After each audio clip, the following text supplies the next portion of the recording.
About 30 years ago, I first met Tony when my boss asked me if I would mind interviewing some guy who had come in from California, worked on the Reagan campaign, and she was considering hiring at the education department. I thought that was a kind of a strange request from her because technically the job that Tony was applying for, Deputy Assistant Secretary, was higher than mine. I was just a division director.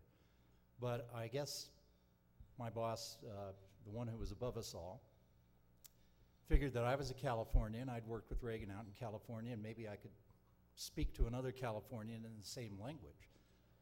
You know, as if there's some kind of a code that goes on between Californians. And she might have been right.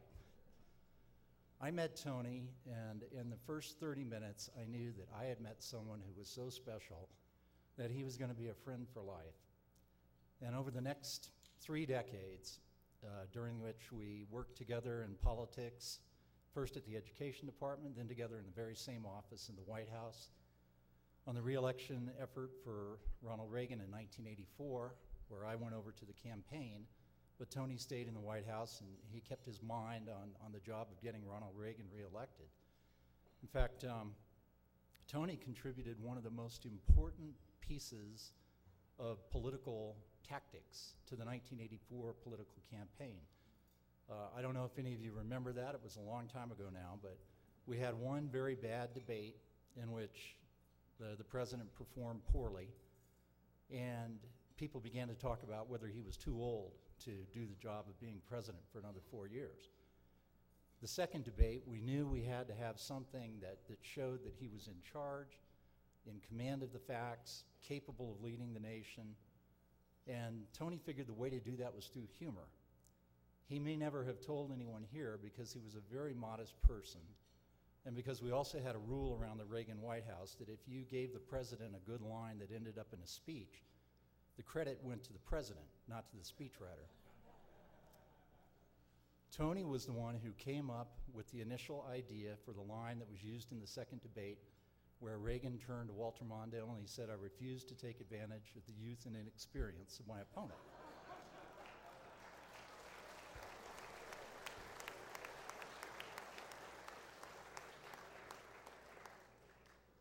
I'm very glad that so many of you here got to know him when he was out here at Steamboat.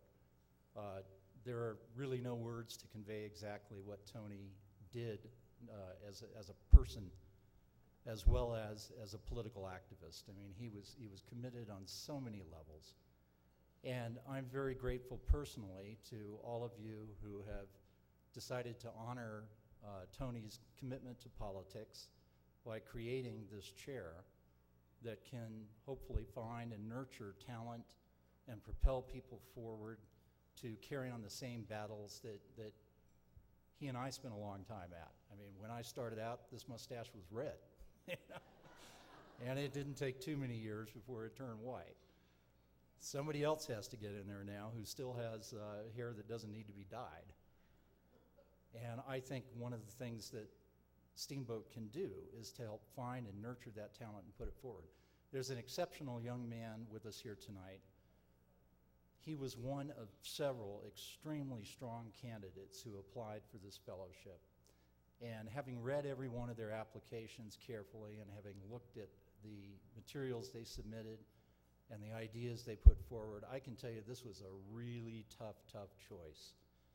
The difference between the winner for this year and the runner-up behind that was all very, very thin, razor thin. So we did have, as John O'Sullivan said, very strong people who applied, and we could easily have this chair filled for the next 6 years if no one else applies. I mean, that's how good they all were. Tom Rogan is already while he's in his late 20s, writing for National Review, the Daily Telegraph, which is a great conservative daily newspaper in London. He's appeared on Fox News, CNN. His television presence is quite strong.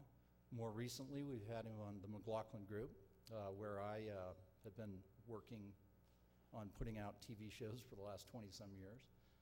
And I think he is going to make a great contribution not only in the public arena, but also in the intellectual arena. refining and putting forward conservative thought as it applies to the new issues and challenges that arise in the 21st century. And technology is going to throw a million of those at us. And we're going to be able to reach back to the founders and find good ideas, but we have to figure out how they apply in this new, fascinating, and terribly intricate world that's developing. So without belaboring the point, I think we picked the right person to follow in Tony's legacy, and I think you will agree that he is the one that we'd like to see carry on.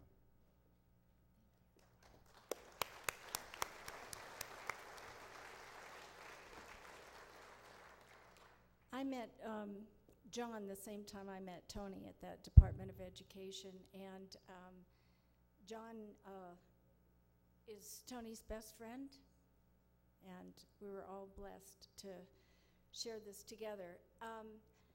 Not only does our awardee earn this from his intellectual and his skills and talents that have even more to grow and make us all proud. But what was special about Tony, from my perspective, was his integrity and his honesty and being a man of character.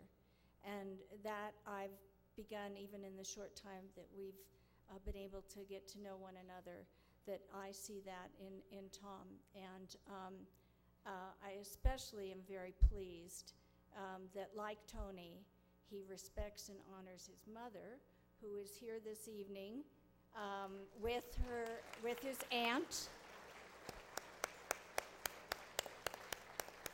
from London, and that's a sign of character in my mind. Would you please come up, Tom? We have a little presentation. I believe John McLaughlin, who's never at a loss for words, when he introduced you on the McLaughlin group, he said something about you having big shoes to fill. These are Tony's shoes.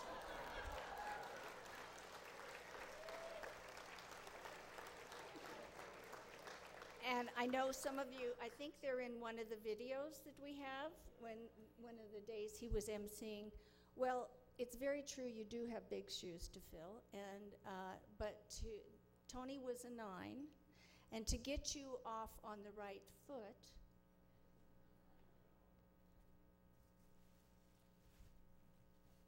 we are awarding you your 11 and a half special Tony Blankley shoes.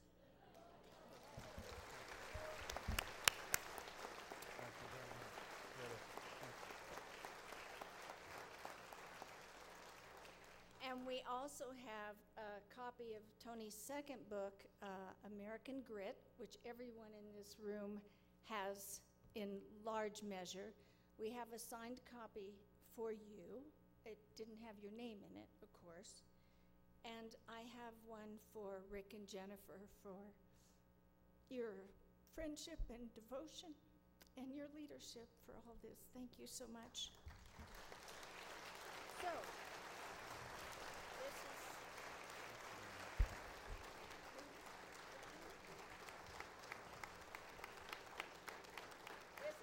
this is the example of the award.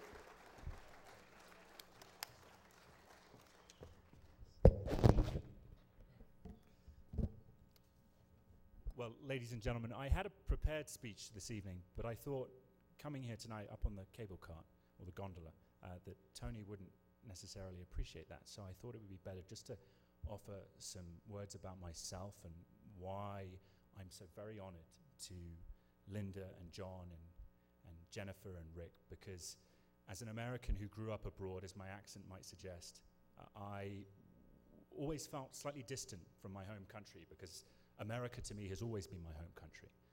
And to be given this incredible award, and I'm very humbled. Tony was a truly great man, not simply by his political work and his intellectual thoughts, but also by his character and his sense of humor. Although I'm trying to avoid attempts at humor tonight, because I suspect it wouldn't be as good as Tony could do. But I'm very honored, and I would simply say that as a young American who looks around the world and grew up abroad, I am personally aware of the importance of the United States, the intrinsic importance of American exceptionalism. If you look around the world today, whether it's Eastern Europe or the Pacific or the Middle East, America is the nation that is indispensable. And we can have our debates about foreign policy and national security, which we have to after Iraq and Afghanistan, but there should be no doubt that America has always been an incredible force for good. One of my formative experiences as a young man was growing up in the UK. My father, who was a sort of Robert De Niro out of Meet the Parents figure, watching the sands of Iwo Jima, and that final scene where you have the Marines who've been formed in war, and my grandfather was a US Pacific Marine, so there's a personal attachment. And they say, right, let's get back in the war. And whether it's the United States military or America, America has been the intrinsic force for good. But at the domestic side as well, with the approach by some liberals, many liberals in fact, to try and replicate an European social welfare state, having grown up in Europe, I am, again, personally aware that the United States' success has been intrinsic upon our embrace of capitalism and freedom, and that actually, if you look at Europe, whether it's 54% youth unemployment in Spain, social tensions in France, excessive taxation, it is not the utopia it is presented to be. So I would simply conclude by saying that I hope to follow in Tony's footsteps in some small manner. I know that I really will never be able to do him justice, but I'm greatly honored, and I will do everything I can to wear those shoes with the respect that they deserve. So thank you very much indeed.